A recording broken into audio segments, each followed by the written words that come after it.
శ్రీపాల్ గారు నమస్కారం సార్. నమస్కారం. మీరు ఉన్నారా ముఖ్యమంత్రితో చర్చల్లో? లేదండి, ఓన్లీ జేఏసీ లీడర్స్ ని ఆహ్వానించడం జరిగింది. అంటే మీరు ఉపాధ్యాయ ఎమ్మెల్సీ కాబట్టి సరే, ఆహ్వానం లేదు కాబట్టి నేను వెళ్ళలేదు సార్. అండి ఓకే, సాటిస్ఫైడా ప్రభుత్వం ఇచ్చిన దాంతో? ప్రభుత్వం సాటిస్ఫై అంటే ఇక్కడ ఒక ముఖ్యమంత్రి గారు సంఘాలు ఇచ్చినటువంటి ధర్నాకు లేదా నిరసన కార్యక్రమాలకు స్పందించి పిలిచి మాట్లాడడం అనేది చాలా ఆహ్వానించదగ్గ పరిణామం సార్. దాన్ని మీరు అన్నట్టుగా దాన్ని అందరూ కూడా అభినందించాల్సింది. ఒక ముఖ్యమంత్రి స్వయంగా ఇనిషియేట్ తీసుకోవడం అనేది ఒక మంచి పరిణామం, అది ఉద్యోగ ఉపాధ్యాయుల పక్షాన. మరి ఇవాళ ఒక రకంగా చూస్తే ఏంటంటే ఇవే విషయాలు నిన్న భట్టి గారు కూడా సమక్షంలో దాదాపుగా ఇవే ఒప్పందాలు జరిగినాయి. వారు ఆర్థిక మంత్రి కూడా. అయితే అంతకన్నా ముందు కూడా రెండు సందర్భాల్లో ముఖ్యమంత్రి గారి సమక్షంలో సేమ్ ఇవే జరిగినాయి. అంటే నేను జేఏసీలో ఉన్నప్పుడు అక్టోబర్ 2024లో మాట్లాడినప్పుడు కూడా ముఖ్యమంత్రి గారు ఇవే అంశాలు చెప్పిండ్రు. ఆ రోజు కూడా నెలకు 500 కోట్ల చొప్పున చెల్లించుకుంటూ పోతామన్నారు. కానీ అప్పుడు సార్ ఫస్ట్ అక్టోబర్ 24లో 500 కోట్లు అన్నారు. కానీ ఆ మార్చి 31 వరకు కూడా 7 నెలల వరకు కూడా ఒక పైసా కూడా వేయలేదు.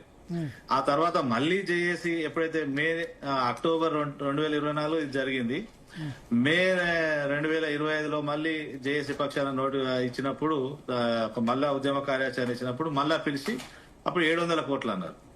ఆ తర్వాత జూన్ నుంచి వస్తా ఉన్నారు. ఈ నెల 1000 కోట్లు అన్నారు. కానీ చెల్లింపులు వాస్తవంగా 1000 కోట్లు జరిగినాయా అనే అనుమానం ప్రతి ఉద్యోగిలో ఉంది సార్. ఎందుకంటే టోటల్ గా 1000 కోట్లు చెల్లింపులు అంటున్నారు తప్ప టోటల్ గా 1000 కోట్లు వేయట్లేదు, ఆ అకౌంట్లలో చెల్లింపులు జరపట్లేదు. అవి కూడా ఏంటంటే మేము ఈ నెల జీపీఎఫ్ వేస్తామంటారు. అక్టోబర్ 2025 వరకు జీపీఎఫ్లు క్లియర్ చేసినామని చెప్పారు మొన్న. మరి చూస్తే మార్చి వరకే క్లియర్ అయి ఉన్నాయి. అంతకుముందు తర్వాత ఒక్క పైసా కూడా రాలే. ఓన్లీ గవర్నమెంట్ టీచర్స్ కు సంబంధించిన జీపీఎఫ్లు వచ్చినాయి. వాళ్ళు చాలా తక్కువ మంది ఉంటారు వాళ్ళు. ప్లస్ వాళ్ళు ఏంటంటే ఇండివిజువల్ ఉంటారు. వాళ్ళు ఏంటంటే ఒక టీచర్ కు సంబంధించింది ఒక బిల్లు ఉంటుంది కనుక తక్కువ మొత్తంలో ఉంటాయి. సో అట్లా వాళ్ళు ప్రభుత్వం చెప్తున్న దానికి, అధికారులు చెల్లింపులు చేసినామని చెప్తున్న దానికి కూడా ఇప్పటి వరకు స్పష్టత లేదు, ఒక నమ్మకం కలగడం లేదు ఏది ఉపాధ్యాయులకు. సో ఇవే విషయాలు 2024లో కూడా ముఖ్యమంత్రి గారు చెప్పినారు. తర్వాత మొన్న గతంలో మేలో ఇచ్చినటువంటి ఉద్యమ కార్యాచరణ స్పందిస్తూ ముఖ్యమంత్రి గారు హెల్త్ కార్డు ఇస్తామన్నారు. హెల్త్ కార్డు ఇస్తామని కూడా ఆల్మోస్ట్ 10 months దాటింది. మరి 10 months దాటింది, ఇప్పటి వరకు దాని మీద ఎలాంటి మరి కదలిక లేదు. ఆ హెల్త్ కార్డుకు సంబంధించి మొన్న బడ్జెట్ లో డబ్బులు కేటాయించడం జరిగింది. బడ్జెట్ అంటే 1 ఏప్రిల్ నుంచి రావాలి. మరి 1 ఏప్రిల్ కు చూసినాము, అన్ని చూసినాము. ఇయర్ నేను అసెంబ్లీ జరుగుతున్నప్పుడు రామకృష్ణారావు గారిని, సిఎస్ గారిని అడిగినాం. పోయి మరి సార్ ఎప్పుడు హెల్త్ కార్డు అంటే ఏప్రిల్ 1st week లో మీటింగ్ పెడతా, ఏప్రిల్ 1st week ఎండింగ్ కల్లా మరి 2వ వారంలో ఖచ్చితంగా జీవో ఇస్తే ఇంప్లిమెంట్ చేస్తా అన్నారు. ఇయర్ వరకు అట్లాంటి ఒక మీటింగ్ గానీ అట్లాంటి ఒక ఇనిషియేషన్ గానీ ప్రభుత్వం నుంచి రాలేదు. సో ఇవన్నీ ఏంటంటే ప్రభుత్వం చెప్తున్న దానికి చేతులలో జరుగుతున్న దానికి చాలా వ్యత్యాసం కనబడతా ఉంది. అది ఇవాళ ఉపాధ్యాయులు గాని, ఉద్యోగులు గాని, పెన్షనర్లను గాని బాధిస్తున్నటువంటి అంశం. ఇవాళ చెప్పడం బాగానే చెప్తా ఉన్నారు. మరి నెలకి 700 కోట్ల చొప్పున లాస్ట్ మే నుంచి చేస్తే ఇప్పటి వరకు దాదాపు ఒక 7,000 కోట్లు అయిపోవాలి. కానీ అప్పుడు ఉన్నటువంటి 8,000 కోట్లు కాస్త ఇప్పుడు 14,000 కోట్లకు చేరింది. పెరుగుతున్నాయి తప్ప మరి తగ్గడం లేదు. సో ఇవన్నీ మనం ఒకసారి గతాన్ని నెమరేసుకుంటే మాత్రం మరి మళ్ళా అనుమానం అంటే ఇస్తే పర్వాలేదు సార్. ఇప్పుడు 6,000 కోట్లు ఒకేసారి చెల్లింపు అనేది ఆంధ్రప్రదేశ్ ప్రభుత్వం చేసింది గత నెల. సో అది ఇంపాసిబుల్ ఏం కాదు, అది పాసిబులే. కాబట్టి ఆ పాసిబుల్ అంశం మరి గవర్నమెంట్ దాన్ని ఒక చిత్తశుద్ధితో అమలు చేయాలి అనే ఆలోచనతో చేస్తే అది చాలా మంచి విజయం. ఇది ఉద్యోగుల పక్షాన పెన్షనర్ల బెనిఫిట్స్ అందించడం అనేది ఒక పెద్ద విజయంగా భావించవచ్చు. కానీ మళ్ళీ ఇక చెప్పినామా, ఇక దాటేసినామా, ఈ 5వ తారీఖు తర్వాత 5వ తారీఖు నిరాహార దీక్ష ఒకటి పోతే మళ్ళీ చేసి మళ్ళీ సమాయత్తం కావడానికి ఇంకో 3-4 నెలలు పడుతుంది. ఇక అప్పటి వరకు చూద్దాం లేదు, మళ్ళీ ప్రభుత్వం ఇదే దాటవేత ధోరణి వేస్తే మాత్రం ఇంకా అది ఇబ్బందులకు మరి గురయ్యే అవకాశం ఉంది. ఇప్పుడు హెల్త్ కార్డు ఆల్రెడీ అంతా రెడీ ఉంది, జియో ఇష్యూ చేస్తే సరిపోతుంది. మరి ఆ హెల్త్ కార్డు పైన ప్రోగ్రెస్ లేదు, పెండింగ్ బిల్స్ పైన ప్రోగ్రెస్ లేదు. అదేవిధంగా మరి వాళ్ళ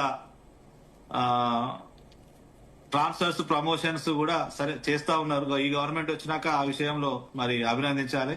మరి ఇప్పటికి 2 సార్లు ప్రమోషన్ ట్రాన్స్ఫర్ చేశారు. ఇప్పుడు కూడా మళ్ళీ జీవో ఇచ్చింది. మేమే దాన్ని జూలైలో జరపమని అడుగుతా ఉన్నాం. మేలో సెన్సెస్ ఉన్నాయి కాబట్టి జూలైకి పోస్ట్ పోన్ చేయమని అడుగుతా ఉన్నాం. ఓకే.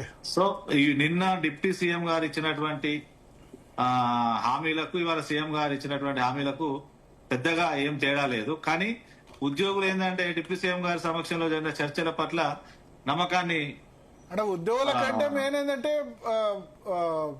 ఉద్యోగ సంఘాలకు కూడా ఉంటది కదా, ముఖ్యమంత్రి సమక్షంలో మేము విరమించామని చెప్పుకోవడానికి అవకాశం ఉంటది కదా. అది ఇప్పుడు ఉప ముఖ్యమంత్రి గారైనా బాధ్యత ఉన్న పోస్టే, ఆర్థిక శాఖ ఆయనదే, ఆయన ఇవ్వాల్సిందే.